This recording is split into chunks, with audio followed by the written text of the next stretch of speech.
Республикалық менің елім мәңгілік ел жастар акциясы Серік Сәпиев атындағы бокс орталығында өтті. Шара ел тәуелсіздігінің 25 жылдығына арналған. Құрметті қонақтар қатарында облыстық Қазақстан Халқы Ассамблеясының және этнобірлестіктердің өкілдері болды. Бұл шараның негізгі құндылығы мәңгілік ел жастарының жетістіктері Қазақстан Республикасының 25 жылдығына деп аталған кітап аймақтан аймаққа жеткізіліп, онда жастар ел басына өз үндеулерін жазуда. Тәуелсіздік күні ата бабаларымыз аңсаған күн.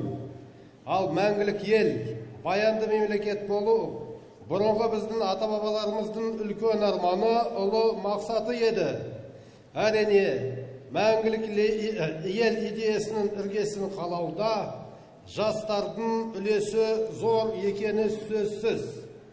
Елбасымыз ұсынған ұлттық идея Қазақстан халқының біртұтастығын, болашағының жарқын екенін айқындап, тәуелсіздікті бағалай білуге, жастардың патриоттық сезімін оятып, еңбексүйгіштікке тәрбиелейді.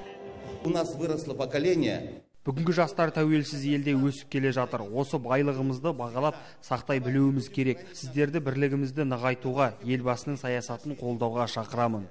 Жастар өз кезегінде мемлекеттік саясаттың арқасында өздерін дамытуға елде барлық жағдай жасалғанын айтады. Тек енді әр азаматтың мақсат міндеті отанымыздың қарыштауына өз үлестерін қосу болса, нұр үстіне нұр деп есептейді әріптесіміз Жанбота Рахметулла.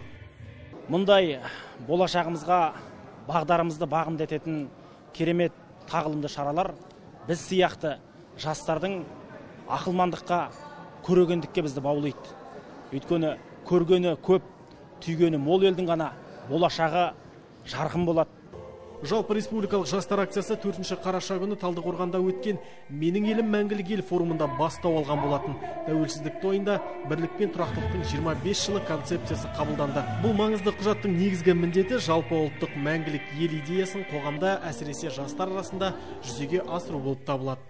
Асылбек Тойбек, Мұрат Төкенов, Аман Хамид, Қазақстан, Қарағанды телеарнасы.